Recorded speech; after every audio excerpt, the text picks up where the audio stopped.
Welcome back to Gruber Motor Company. I'm Pete Gruber. I'm Mark Schaffner, and welcome to the Gruber Tesla Roadster podcast. So, the first thing we wanted to show you is the image that's behind us there. It's tough getting a beautiful roadster like that into a rainforest. So, we had to rely on artificial intelligence to help us with that. And it's amazing what AI can actually conjure. If you look very closely on these AI generated images, there are some mistakes at times, and AI isn't that intelligent yet. Whereas an author that we interviewed last week said it'll hallucinate at times. Yes. But what I wanted to show you is a second image where I became more specific. What I wanted was a Tesla Roadster inside a sea container to stay with the theme that we're going to cover today, which is the barn find roadsters that are coming out of sea containers. And if we can throw up that image, my request to AI was, give me a red roadster inside a sea container, and this is what it generated. Well, that's a red Roadster, and it's inside of a sea container. It's almost inside, yeah. But how I was able to stitch that and graph that to the car is remarkable. Those of you that work with Photoshop, you know how difficult it is to align things to make it look that well. But the other part of it is it really doesn't look like a Tesla Roadster, other than it's got two wheels and a wedge front end. The lights are a bit different. But anyway, that's the issue with AI. Sometimes you get a winner. I have a little bit of a story on that one. I used to work for a large payroll processing company and human resource company, and they outsourced their programming team to India.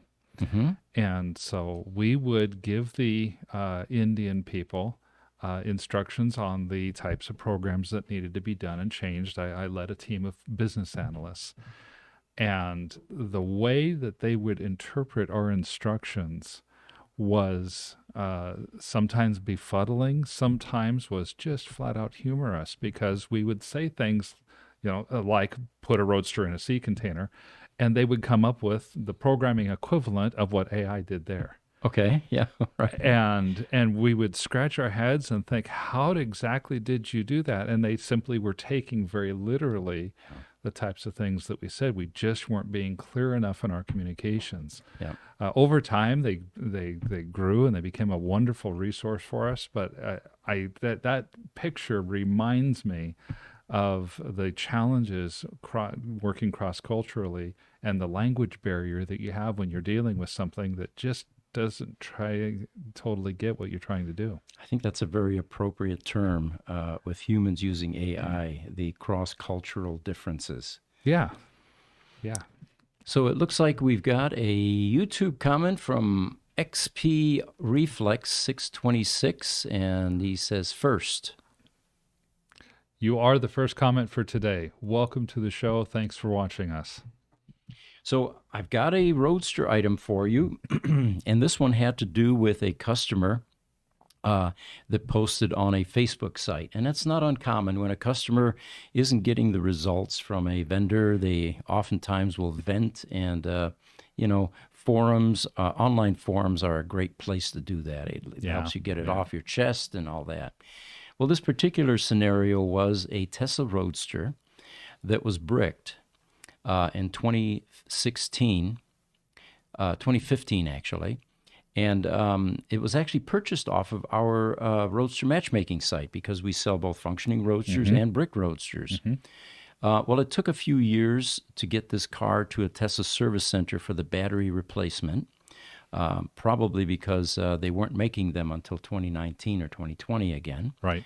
And he finally got his slot in Tesla for this battery pack replacement. And then things went downhill. There were delays. There were technical issues. And the final version on this was, and this was the lesson, if you buy a brick Roadster and you don't have full disclosure precisely what happened, under what conditions it bricked, the best scenario is somebody forgot to charge it. It was neglected because they were on vacation and too much time went by and it never came to a shop like ours to have the battery recovered. In that scenario, a replacement battery pack will just fire the car back up and it'll run just fine. Right. But if that Tesla Roadster got bricked because there was a technical problem, and oftentimes there is, the PEM has a problem, it can't charge. The issue then becomes after the battery gets replaced by Tesla, it's going to need repairs. And it could be lengthy repairs. And that's what happened in this case. There were problems in the car that needed to be resolved after the battery replacement. And of course, from a customer's viewpoint, it's, well, I paid you guys 30 grand for this battery. I expect it to be functioning and running in a short period of time. And why am I getting charged for all this extra stuff? Right. So, but anyway, we offer to help, and we often collaborate with the Tesla service centers. It's one of the things I'm very proud of, is that we were able to bridge that gap between competitors versus partnership. And oftentimes we'll get log files from the service centers. We'll give them our take on what we think is going on under the hood. We share our tech tips, and there's a lot of interchange and exchange of information to help the customers get their cars fixed and get these things back on the road. So speaking to Tesla about this car, they confirmed that the car had been bricked since 2015, and there were problems in the PEM at that time. There also was a problem with the AC compressor, which had to be repaired. So there were deferred maintenance items with this car, and they were going through all of those, resolving those. There was even a board in the PEM that was difficult for them to source, and eventually got found and put in the car. So the point that I want to leave everybody with is, in general, Tesla does a pretty good job with Roadsters, considering that there are very few people left within Tesla that know how to work on them. And it's no fault of theirs. There's attrition. There's a lack of volume. Back in the day, Roadsters were the only thing they repaired, and it was easy for on-the-job training to take place. The other thing that I got out of this collaboration with Tesla was some updates for you, and these are important, I feel. Let's see, let me go through this here. Tesla, okay. They told me that they have beefed up their Roadster training programs. They are even now sending technicians back to corporate for Roadster training. Amazing. They have also begun to take the parts cars to the next level, which is they are realizing that the disassembly of these cars at the service centers are a great learning tool for the technicians. When you take things apart, you pretty much learn how it's put together, so they are now beginning to, rather than just leave the cars outside or wherever they're storing them and use parts as needed, they're beginning to disassemble these cars and put stuff on the shelves and create inventory. Again, a strong commitment to the whole Roadster project. Now, staying with that topic for just a moment, there was a picture posted on one of the Facebook sites from a service center, and there were a bunch of Roadsters sitting out behind the service center. And the conjecture was that these are parts cars, and isn't it sad that these cars are, sitting outside and that they're no longer able to run, and that, even some accusations, well, Tesla bought them and parted them out. But there was a comment that was made by one of the people in this thread, and I want to read that to you because I think it really encapsulates what's really going on with these parts cars. And bear with me for a minute here. While you find that comment, first, I think it's really admirable that Tesla has taken the time to begin to show some love to the Tesla Roadster owners. It seems like, 4, 5, 6 years ago when some of these issues were occurring, that Tesla it felt like they had abandoned the people. And it felt like they really didn't care that much because they're so busy being a big corporation making 5,000 cars a week at the time. selling Model 3, selling Model Y, selling Model S's that they simply didn't know any better, I guess. They felt like the Roadster community just wasn't that important anymore. Hmm. And now the actions speak so much louder than words. Bringing additional new technicians in to take apart these Roadsters so they can be trained on servicing them out in the field. Consolidating, actually, to me, is a sign of commitment. It is. Because when you don't have Roadster to work on more than maybe once a year, you're going to forget what you did a year ago Right. and have to learn it all over again. By consolidating, now you have a consistent flow of cars come in. You have the ability to train your techs. You have the ability to keep that knowledge current, and that helps the community. And I feel like we're all on the same team here. And it's helpful and good for us to be able to collaborate with Tesla, and we're thankful that they collaborate with us as much as they do now too. Sure. And, by regionalizing service centers now, of course, there's an inconvenience. I had one customer say, I used to drive 15 miles to my closest service center. Now it's got to go 200 miles because they don't have any technicians at my local service center. Right. Well, that's still better than sending it cross country to a company like us, which sometimes is the Yes. correct method of fixing these. But so the point I always try to make is we come from the critical power world. And, that's a mature business. It's been around much longer than Tesla.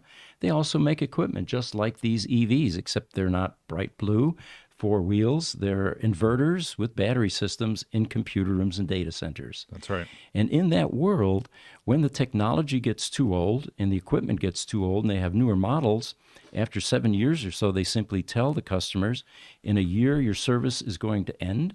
Parts are no longer will not be available anymore. And if you want to continue to have uninterruptible power, here are your upgrade options. Tesla could have done that with the Tesla Roadster. It's very difficult for them to maintain these cars. It is, and it's such a small run car that they're not under the NHTSA mandates to have parts for these cars for 20 years Right. beyond the last manufacture date, like automakers have to have for the larger run cars. Yeah, and we're talking about 15 years since the Roadster began to be released. And some of these are 15 years old. So let me read you what one of the comments was regarding the complaining about the parts cars. And so he says, this thing about parts when they were buying them or they were buying parts cars. This was back in 2019 and 2021 when Roadster support was on hold and parts were scarce.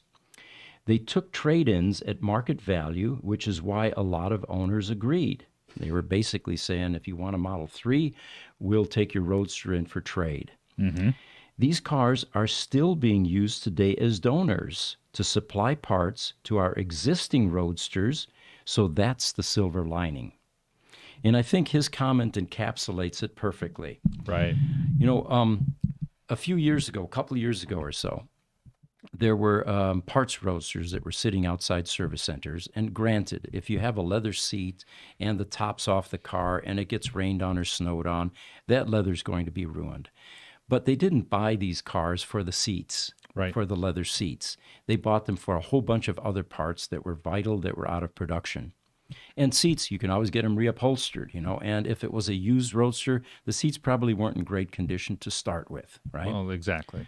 So anyway, these pictures began to circulate about these cars, and there was some grief and heartache. And then there was some talk from Tesla about too many of them at the service centers, and they were going to send them to the crusher.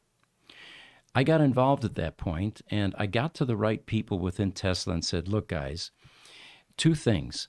These Tesla Roadsters are going to be collectible someday. Mm-hmm. Of course, that's proven to be very much the case. And these frames that you have are custom. They're never going to be made again, these car chassis, basically. So rather than send these to the crusher, we need to preserve these.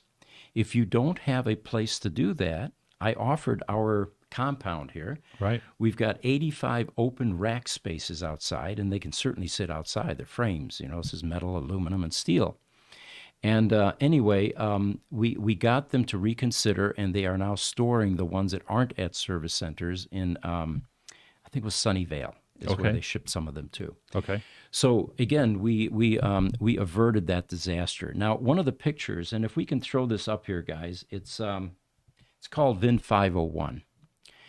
And as someone pointed out, when you see a Tesla parts roadster sitting behind a service center and it's got everything ripped off it, or the majority of things ripped off it, it is not a joyful experience. This happens to be VIN number 501, which is the first 2.0 Roadster ever made. It was in our service center, and the customer was moving to Hawaii.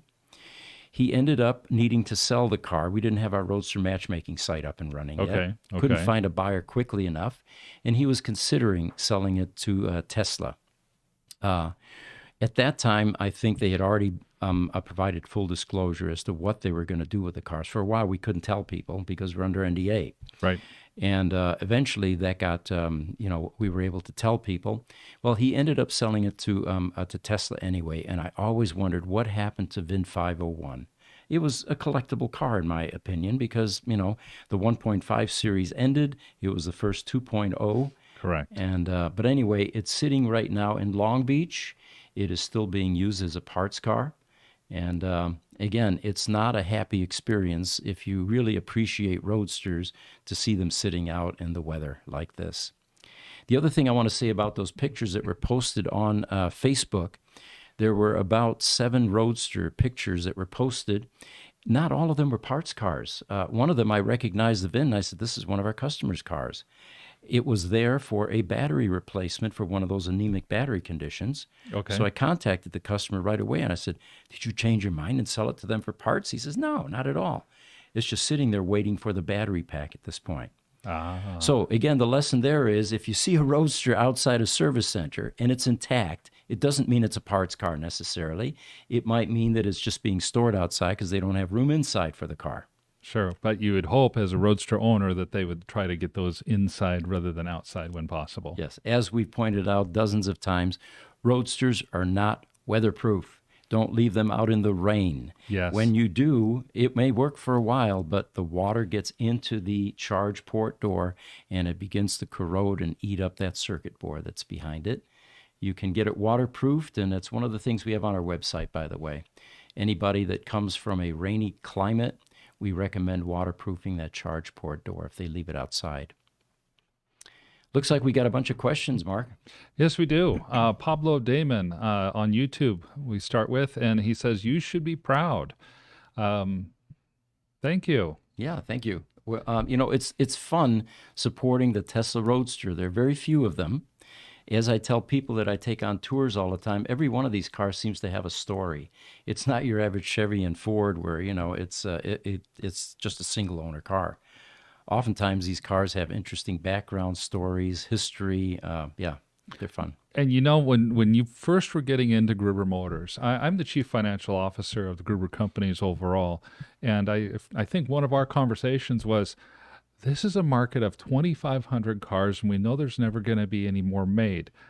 How are we going to make this happen? Because it's 2,500 people. To my surprise and delight, this has been a constant market of enthusiastic and committed owners who really want to see these cars move forward. And it's easy for me to tell people that, people ask, how's Pete doing? Where's he at? How are things going? I'm like, well, Pete kind of, I would call it retired because I don't see him a lot in the other businesses. But he works. He's doing his passion. He's doing what he loves. I don't think he's ever going to leave the company, or especially leave Gruber Motors, because you really are. You're in the best of all worlds working on your passion projects. It's fun. And, it's a collaboration. I'd like to take credit, but there are a number of people in the community that are contributing to the Roadster cause. A lot of innovators, Mark Webb Johnson, for example, with his sure. OVMS box. Yeah. Henry Sharp with the CAN Junior and CAN Senior. And Tesla, let's not leave them out. The fact that they're still making that Roadster battery pack, and I guarantee you guys, it's under cost. They're not making money on it. Oh, yeah. You do the cell cost, put it to a spreadsheet like we've done a number of times, because we'd love to be able to help them making those packs. we can't reach those price points. We can't scale it like they did. No, nothing even close. So, William F. shared our live stream on TikTok. Thank you, William. And Caliban on TikTok has also followed us. So thank you as well. On YouTube, Pablo Damon asks, how many Roadsters exist? You know, the best barometer we have is our website, Gruber Motors. There's a census program that we have been requesting owners send us information for. And currently, there are just over 2,000 of them that have reported as still being around out of 2412. So that's not bad. Right, right. And then Des has just come in with a question on TikTok as well. Why doesn't Tesla have to play by other manufacturers' rules for parts life expectancy? I can help answer that particular one. There is a minimum quantity of automobiles that have to be manufactured first before those rules for life expectancy go into play. I may ask Richard or Aaron to see if they can look up what exactly that number is. But I believe it is significantly higher than 2,500 vehicles in total. Yeah. That's why Tesla is not playing by the rules, as it were. If you look at the Model 3 and the Model S and the Model Y, you're going to find that they are playing by those rules because they have manufactured so many more of those cars. Sure. And, you know, in that world, even if the manufacturer doesn't continue to provide parts for large production runs like that, or they go out of business, Yeah. if there are sufficient population of vehicles out there, aftermarket takes over because it's lucrative, because there's ROI. That's the problem with the Tesla Roadster. Yep. None of us are able to assimilate the high startup costs to recreate electronics and some of these custom parts in the car. Now, we find ways to get it done, like 3D printing like we do, Yes. you know. Oftentimes reviving vendors. There are even, there are other companies that are going to vendors and having replacement parts made, you know, like suspension parts. Yes. But it's always a beg, borrow, and steal type effort. In fact, if you talk to the early Tesla people, the early Tesla supply chain people, they had the same problem. They could not attract the A-grade vendors because they would go to them and say, "We need 2,400 of these made," and they'd say, "Well, that's the MOQ is much higher than that."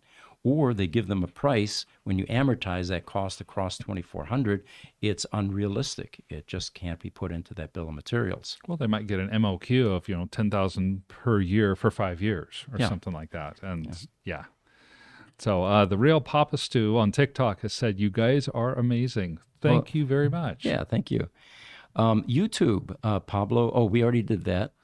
How many We've got roasters? one So, more yeah, I go to want roast- to yeah. I want to get to, but I think All we right. have a couple articles we want to get to first. All right. We should probably tell, is Yeah, it just let 'em Arium know. JH 1138? We're going to get to you, so hang tight because that topic that you raised is going to be part of this presentation today. So if you guys want to throw up a quick picture, I've got a tech tip for the Roadster owners. And since this is a Roadster podcast, we want to make sure that we infuse it with, we put some of those tips into the recipe. Which one? What's the name again? It is the lug nut torque setting. Yeah, the lug nuts. First of all, it's 77 foot-pounds for the lug nuts on a Tesla Roadster. And here it shows you the order of tightening these. Found that in one of the old Roadster manuals. And again, our advice here is they all had that locking lug nut. Get rid of it as fast as you can. Replace your old rusty lug nuts with new zinc-plated ones. They're on our e-store, or find your own on eBay or wherever. And retire that locking lug nut, because when it breaks, not if, but when, it's going to be the most inopportune time when you've got a flat tire and they have no way to get the wheel off. You know that picture and those foot-pounds. I've learned a little bit, mainly from relatives in the past, about dealing with cars and doing my own tire changes and stuff. And they always say, when you have 5 lug nuts, you make a star. And you always, and if you can, they talk about, hand tighten it and then go. I didn't realize that. I just looked at that, and he's right. It's a star pattern. Yeah, it's a star pattern, and this is the same thing. And when you tighten by hand, go to where it's hand tight, and then go somewhere about an eighth of a turn beyond that, and you'll get to around the right torque. Or if you have a torque wrench, do that, and typically you're going to go, depending on the car, between 70 and 100 foot-pounds of torque. So when I saw this, I'm like, oh yeah, this is just like any other car at this point. Makes sense. Yeah. So also in this owner's manual, and this one had me rolling on the floor. Can we bring up a picture that's called Roadster Soft Top Warning? And I don't know whether this warning was created because somebody actually did this, but this is talking about the soft top on the Roadster. And what they're saying here is, warning, never attempt to install the roof while the vehicle is moving. This could cause an accident in which you and others may be seriously injured or killed. And I picture somebody on the freeway at 80 miles an hour attempting to take off their soft top while they're driving. Has this ever happened? So what's the reason for this message in that manual? Somewhere at some point in time, somebody tried to either Yep. put on or take off. Maybe it's their old Trans Am T-top that they were driving down the freeway and decided that, oh, it's nice outside, but I don't want to stop. Who knows? But the lawyers get hold of this stuff, and that I'm sure that the lawyers got hold of this and say, oh, you have to put warnings in. And that warning is in the book for permanently at this point. All right.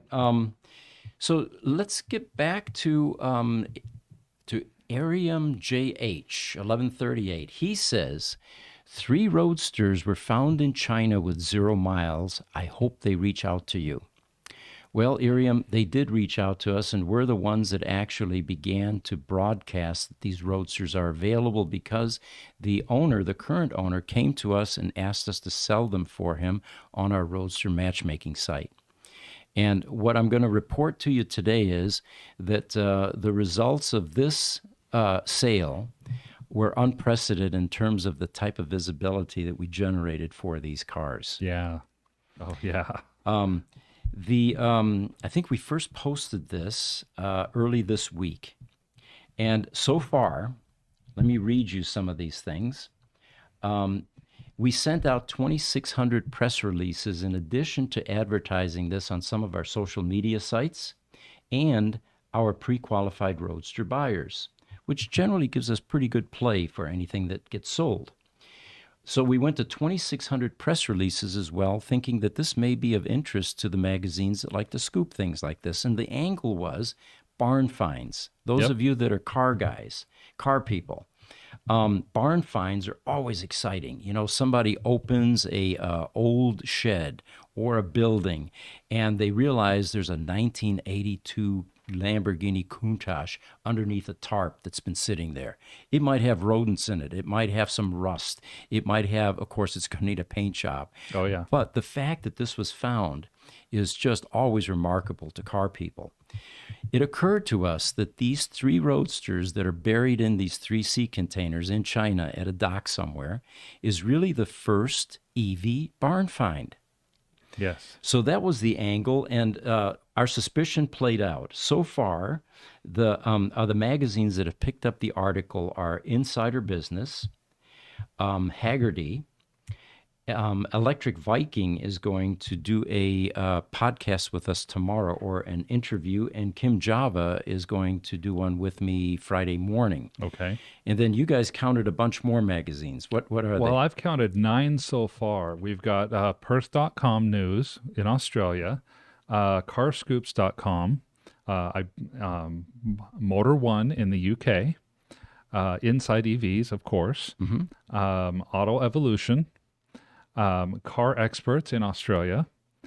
MSN has republished the Inside EVs article. So if MSN will typically curate a lot of different news sources, and then they'll republish stuff on their front page.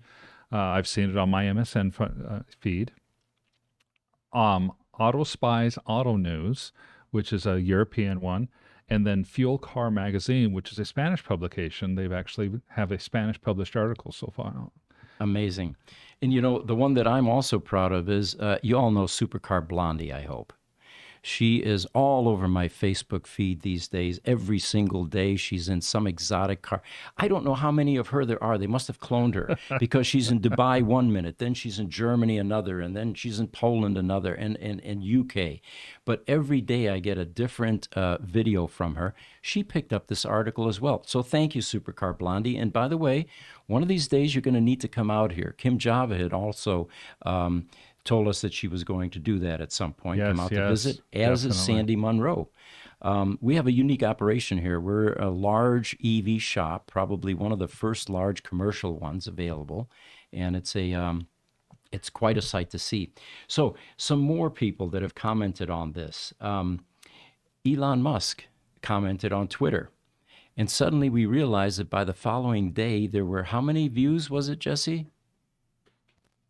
Our podcast from yesterday morning was just over 3,200, I think, views, and then the post was from a Twitter profile called Drive Tesla Canada, and their original post is what Elon replied to, which had about 2.5 million. 2.5 million. Post. Wow, we've never seen that much traffic ever. No, not at all. And I'm looking at Elon's reply, and it actually was to Drive Tesla Canada and Gruber Motors. So he was replying directly to us as well. So let's talk about these cars for a moment, because there's a lot of discussion. What should happen to these cars? Now, bear in mind, these were cars that were put into sea containers directly from Tesla in 2010. Brand new, never driven, never titled. They were shipped to China. They were abandoned by the buyer and sat there for 10 years. In December of 2020, they opened up one of them and realized there are cars sitting here, and they had been accruing storage charges for 10 years. The new owners relieved those storage charges and began to think about what they're going to do with these cars. They still have boxes in the trunk of what we believe to be the charge cable, sealed. Right.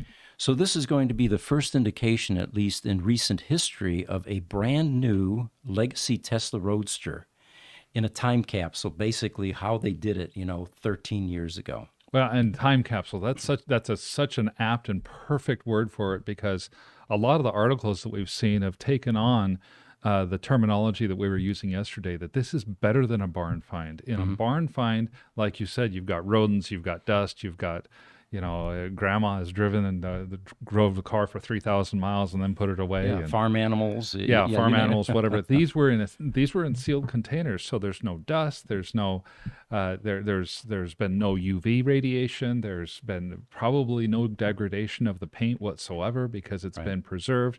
One of the pictures of the red one shows that the packing foam, the styrofoam that they put on either side to help make sure that the car didn't accidentally move and get up against the edge of the container, is still there right next to the car.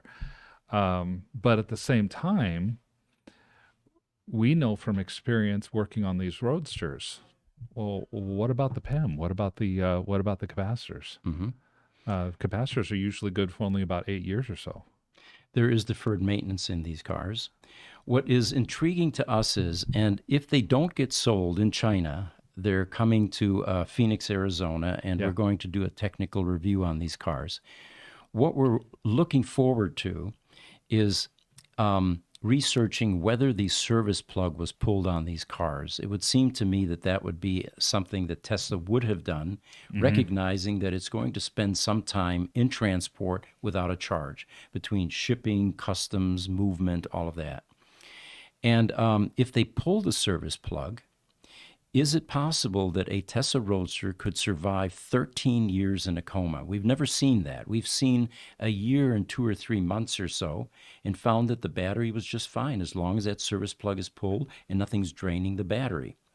So that's the first discovery that we're looking for, is, are these packs any good?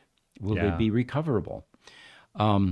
And then we get into the broader issues, the deferred maintenance. Just because the cars weren't driven doesn't mean that they haven't aged and there's deferred, and that there isn't any deferred maintenance. In an ICE engine, you have degradation, like rubber parts, for example. In these EVs, you have electronic components that are aging. Like you said, electrolytic caps. In the critical power world, we proactively replace those every 8 years. These cars are, 13 years now? Right. So these caps might be dried out. Mm-hmm. I for one, if I'm the owner of one of these Roadsters, I am not even allowing that service plug to be plugged in until both the battery and the power electronics module have been at least looked at, because the last thing in the world I would want would be to turn the key and hear a pop and begin to smell electrical burning. That might be what happens. We don't know. Yeah, it'll be a very carefully orchestrated reverse engineering process when those cars get here. Yeah, most definitely. But the other thing that I find is the people that are bidding on these, I think they misunderstand the value and what these cars should be used for. We have people that want to buy these to drive them. Right. Well, the value in the car is going to be its low mileage. And if you look at history and its brief comp value, Tesla Roadster history, the low mileage cars are worth double what the rest of the Roadsters are. There was one that was 1,300 miles. It's in our service center being stored. That sold for over $200,000. There's one at 894 miles that sold for $295,000. It happened to be low VIN and low mileage combination. Right. So these are not going to go cheap. And if you do buy one and spend hundreds of thousands of dollars on it, I'm not sure you want to unravel its value by putting it into daily driving mode. Well, one of the articles that was published really brought that to light well. These VIN numbers are middle of the road VIN numbers. They're in the 1,050 to 1,200 range. Nothing special about the VIN numbers. Nothing special about really anything on the car except the fact that it's a brand new car still. Right. And so if you turn the car from a brand new car into a driven car, a low mileage car, if you spent $200,000 on it and drive it 300 miles, you really truly might be paying $1,000 a mile in depreciation. Sure. Our 1,300 mile Roadster, the collector, was very specific. I don't want this car test driven. When I get it back after the upgrades and the deferred maintenance, I'm going to drive it around the block 4 times a year just to keep the bushings lubricated, and that's all I'm going to do. I'm going to preserve that low mileage. And there's depending on who buys it, I could potentially see somebody buy it and say, no, I don't want the deferred maintenance done because I'm never even going to turn on the car. Good point. Yes. So if the batteries truly are bricked, hard bricked, where they're not repairable, and the PEM has deferred maintenance, what difference does it make if it's just simply going to sit there and never be driven? All that deferred maintenance and that dead battery are just buried inside the car. Absolutely. We even sold a car through our matchmaking service to a museum, and it was bricked. And they, as we talked to them, they began to realize this would be the perfect car for us because we can get it for less than market value for a working car, and we don't have to do any of the repairs. It's going to sit in a museum. The funny part about that conversation was when he asked, and this is a museum owner, by the way, in Columbus, Ohio, who's starting an EV museum. And he said, all of these Roadsters you have out here, they're $100,000 to $120,000, but here's one for $70,000. That's more in my price range. So why is it $70K? And I said, well, it's brick. That means it doesn't drive. He said, I don't want a car that doesn't drive. I said, well, what are you going to do with it? And in that conversation, the car got sold. Like you said, it's a perfect fit. Yeah. It just sits there and looks pretty. Real quick, I'm going to pull up. I underestimated the Twitter. There's actually 4.7 million. 4.7 million views on that. That explains why we're getting so much traffic and interest in these cars. By all means. At least one of them. So staying with this for a moment. I have some very specific preferences for these 3 cars. Should they be split up was a question. I don't think so. I mean, when you adopt children, you don't separate brother and sister, right. These cars are from a particular era. They all have the same conditions, 0 miles, and they really should be treated with respect and as part of history and preserved and kept together, in my opinion. So if they are collector-owned, again, we talked about this. Should new batteries be installed and the upgrades done to resolve deferred maintenance? it's not necessary. This is going to become a collectible in someone's collection, which leads me to the next point. I would hate to see these go to a collector that has a 30-car garage somewhere, and it's going to be an obscure bit of art in that center. As someone pointed out on Twitter, actually, Elon should buy these. He should make room at the main Tesla plant in Fremont in the front lobby and show these cars as an early part of their history. And the reason I agree with that is when the Roadster that traveled around the world, which is also in our service center right now, which is going to go back soon, after it went around the world, a museum in Munich, Germany asked if they could display that car. He said, sure, fine, I'll give it to you for a year. It turns out hundreds of thousands of people came to see that car. Roadsters are hot, Right. Especially something with a pedigree that's gone around the world or whatever. So that's what prompted him to give it to them for another 6 months, and what eventually ended up breaking the car, because the first team for the first year knew how to charge it. The second team did not, and it got bricked, and that's why it's in our service center getting the battery replaced. So, again, these are very special cars. I would like to see them go to to Tesla.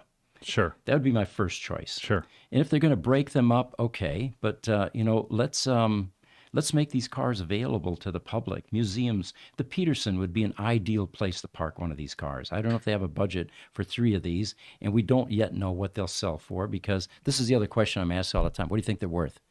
I have no idea, because in the world of real estate, it's very simple. If you need a comp value for your house, you simply look at what your neighbor's house was bought for 5 months ago.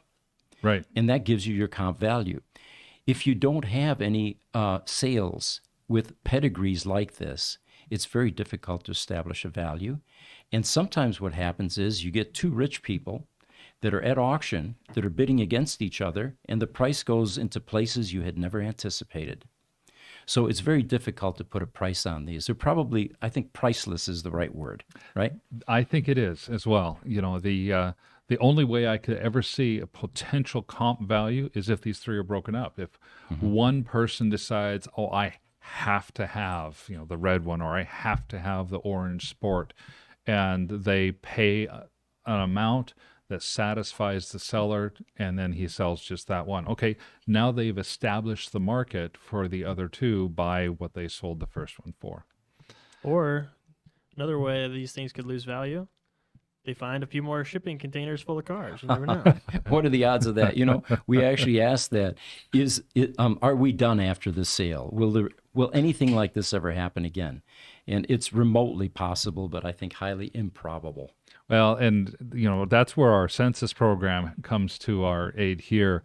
While we know that we don't have 100% of all Roadsters on the Census program, we also know that we have, close to 2,000 Roadsters listed. And if there's only 2,500 that have ever been made, that's already at least 80%. So the chances of finding another brand new Roadster like that are going to be pretty low, because we have a pretty good idea worldwide of where these Roadsters are. And of course, there were a number lost over the years, either collision or fire or parts purchases by Tesla. Yes. So, that 2,000 is probably generous. There are some duplications in there. But I'm really proud of the Roadster community, by the way, updating us continuously on where the Roadsters are, whether they're running or not, what the VINs are, and all of that. And what it's doing is making the census much more accurate as time goes by. By all means. Mark, we got a lot of questions. Okay, well, let's get started. Let's see. To start, watch Rich Rebuild's channel. Hey, guys. Welcome back, and glad to have you watching us today. And then on TikTok, Canada 2022. Have you tried to get a contract with Tesla to do warranty repairs? We have not tried to do that, although another EV manufacturer has reached out to us. What we're going to find, I believe, is that the EV manufacturers that are having difficulty scaling their service delivery are going to look to companies like us to outsource their warranty work to, or at least augment it. Tesla doesn't seem to have that problem. They're able to create service delivery at the pace that they have to keep pace with their production goals. But I'm not ruling it out. For example, Tesla already subcontracts out their body and paint Right. to collision shops. We have applied for that a couple, 3 times, and it always gets back to, well, are you willing to do some body work and weld some aluminum and spray paint and sand panels and all that? And we typically say, we can do it, but it's not our preference. We are electronics people. We repair the rest of the car. Right. Right. So at this point, the answer is no, it's not happening, but I'm not going to rule it out. Well, and I mean, all we have to do is look at the waiting list that we have for people with Model S's that want to have electronics repairs done and things like that. And we're beginning to work through some of that backlog. We have a wonderfully talented young man that's come in and has worked with Tesla in the past, is now working with us. Mike Severn on TikTok, amazing idea and facility, he says. It is. I agree. Thank you. Thank you. TikTok, Strong Dynamics 2. He says, we're still up for a franchise whenever you're ready, big dog. That'd be just awesome. quickly, we just don't have the bandwidth at this point to scale. And finding people to do the work is extremely difficult. We've had offers to have people fly in from Australia, Eastern Europe for training. We can't keep up with our customer cars, with the Model S's, for example. We give Roadsters priority, and those get in and out fairly quickly, but the rest of the cars, if we had more bandwidth, we would be doing all of that. Definitely. Strong Dynamics 2 also says, so this car was pre-Elon era? Question. No, actually, Elon came in 2004, I believe, and these were sold in 2010. It was after Martin Eberhard had already left, and just before the Tesla Model S was released in 2012. But in 2010, everything was still very much Tesla Roadster. That's what you saw at the factories and at the service centers. Yeah, pretty much that was it for then. Lightning Rod has joined us back again on YouTube. Hello from Thunder Bay, friends. Cold and no sun yet. Lightning Rod, I don't know if I'll make you jealous or not, but we just had our first 100-degree day here in Phoenix this week. I would love to trade 20 degrees with you. You can warm up a little and we can go back to nice temperatures. YouTube, Trucker is joining us. Trucker Alistair, how are you? He says, good to see you guys again, but doesn't it make sense to remove the batteries for use in other Roadsters? Hence the museum only to admire and not to drive. When Tesla replaces the battery packs in the Roadster, they do use the old case or chassis, and it is a one-to-one. There is no shortage at this point. They had some extras when they started, and I suppose that might become important if they begin to run out of cases. The cases, by the way, for the Tesla Roadster were made by a barbecue manufacturer in Thailand. I can never leave that out because I just think that's so indicative of the time period and the supply chain problems that Tesla had back in the day. Well, I guess that goes to your comment earlier today about the C grade vendors. Your A grade vendors would never touch this, and even the B grade vendors were not necessarily interested. They weren't that keen in all cases. True. Kyle Joseph on TikTok says, good evening. Welcome, Kyle. He has a question. Do you guys get reimbursed in any way from Tesla for the great works that you guys do? Or is it that you guys work totally independent of Tesla? Well, the customers, they reimburse us for the work that we do. And we don't do warranty work because we don't get reimbursed by Tesla for warranty work. And the things we work on typically are out of warranty. So that kind of answers it. I think the Roadsters have been out of warranty for years, the Tesla Model S's for about 3 years, and the other later platform car or Teslas are going to come off warranty. And that's typically when they start coming to our service center because the work is no longer free. They can't just take it to a Tesla service center and get that battery replaced or that drivetrain. Right. I mean, we're trying to gear up for the Model 3s coming off of warranty now in about 1.5 years, I think, is when they start.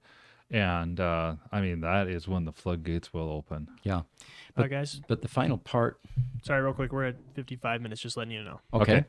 But the final part of that question, do you guys work totally independent of Tesla? And there I'm proud to say no. We have learned how to partner with them. We collaborate with them. We share technical information. They use us as a vendor for parts. We even make parts for the Roadster for them. And it has turned into a wonderful partnership, and it's consistent with our business philosophy and culture that there is no such thing as a total competitor. No competitive overlap is ever 100%. And what you do is a smart businessman or person will capitalize on the areas of synergy. You can turn a competitor into a customer and into a vendor. And that's exactly what we've done with Tesla.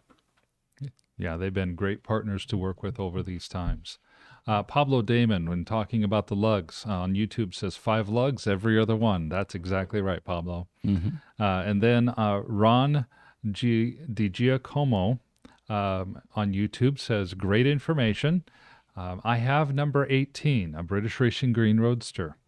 It has less than 5,000 miles, and I'm interested in getting in line for a battery upgrade. Outstanding. Let us know where you are, Don. We have a queue program on the Roadster Census site, actually. And if you go to the website, there's a button you can click how to get into the battery queue. We'll then send you instructions, 2 different places that you can register your request or do your order processing for that battery. We share our list with Tesla every month or 2, and we'll give you a direct link as well on how to notify them. And there's the website, yes. And in one of those, it will say, join the 3.0 battery upgrade. There you go. VIN number 18, congratulations. You've got either a Euro version, Signature 250, or a Signature 100 US version. It's quite an accomplishment. Were you going to talk about the... I am going to talk about, and this is the perfect segue. You know, we've talked for a number of weeks about merchandise and things that we want to sell, and a lot of questions about sunglasses. But we didn't get any today. I'm disappointed. surprised. Yeah. One of the things that we do, that we're doing, though, we're going to start selling our sunglass cases. These are, made with full grain leather. They've got the Gruber Motor Company engraved on the back, and then on the front, you've got Signature Series plus a serial number, or you're holding one of the Founders Series ones. This is Signature number 5, actually. That one's Signature Founder Series. Yes, that you're one's right. Founder Series number 5. I'm holding right now Signature Series number 2. Like the Roadsters, we will only make a maximum of 100 of these Signature Series sunglass cases. If you are interested in one of these, inquire. And the guys out over here said we got to put sunglasses in the case, so not taking these off. But we do have sunglasses, a nice pair of aviators go right into the case. Thing, real quick, guys, is it's kind of hard to see without going and refocusing the camera what they actually look like up close. So we will get images up on our website and on our social media in the next day or so. Very good. So look forward. I'm glad to see that we finally started to have these come in. Founder Series are going to be reserved for the people that basically we decide to send them to or to give them to. The Signature Series, like I say, the first 100 will be for the people who want to buy them. After that, we'll continue to make them, but they just won't have the Signature Series on the top. So email us at ev@gruber.com if there's interest, and keep an eye on the website, because according to our webmaster, we're going to have that swag out there pretty soon for you to be able to review and get better pictures and buy. One final thing that I wanted to leave everybody with is on that Census program, by the way, we started a list of celebrity-owned Roadsters. And again, this is a collaborative effort. We need you guys to give us some feedback as well. Yes. The ones that we weren't sure about was, what VIN number did Arnold Schwarzenegger have? And I forget what the other one was that we weren't sure of. So I just put that up. You did. There you go. What's the question mark there? So we have famous Roadster owners listed up there. The text is a little bit small for me to read. Much better. There we go. Robin Williams with VIN 6, or Elon Musk with VIN 2, Martin Eberhart, VIN 1. We know that Arnold Schwarzenegger owned or owns, I don't know which, a Roadster, but we don't know what VIN number it was. Now, Leonardo DiCaprio, that's another one that we weren't sure of. And if you know of any other celebrities that had Tesla Roadsters, and they don't, it's not necessary for them to still own it. We're just looking for anybody that owned a Roadster at one point in time. And oftentimes these things migrate into private ownership, non-celebrity ownership. And, the owners are proud of the fact that they had Matt Damon's car, for example. That was in Yes. our shop for a while. Yes. And as always, I keep talking about VIN number 6. I passed that up at auction 5 years ago in Shirley, Massachusetts. It bid up to $17,000, and I've decided Shirley is too hard to get a car out of because we ended up with 3 months worth of storage charge on a Model S, and I stopped at 17 and somebody snagged it. So whoever has it, you have a very special car. It turns out that Robin actually bought that for his wife, Marcia. Oh, And okay. that's the name on the carbon fiber plaque. It was bricked at the time. That's why it was $17,000. Okay. And we'd certainly like to see if that car is back on the road and back in play and someone's enjoying it. Oh, we certainly hope that it is. We're going to be moving the time for this podcast. What we have found is that there are a lot of you in the audience and friends in the audience are coming and listening to us late in the evening in Europe. We love the fact that you're able to do that, but we also know that it's going to be somewhere between 11 o'clock in the evening and 1 o'clock in the morning when our podcast starts. So starting next week, right, Pete? Next week, yes. Yeah, starting next week, we're going to move the Roadster Roundtable podcast to the 10 o'clock a.m. Mountain Standard Time time slot that we have for our other two podcasts on Tuesday and Thursday. That will be the time going forward. And so I wanted to make sure that you guys all know about that. We'll go ahead and send out some That's- announcements too. Yeah, we'll send out some announcements. That's the same as Pacific time right now. That's right. That's right. PST, Yeah. MST. Arizona doesn't do the time zone change that the rest of the U.S. does. So we always talk about Mountain Standard Time, whether it's in the fall or in the spring. Right now, we're on California time. Come November, we will be on Denver time. Tomorrow, we have a special guest from Germany, Conrad Buck, who was supposed to join us actually a week and a half ago.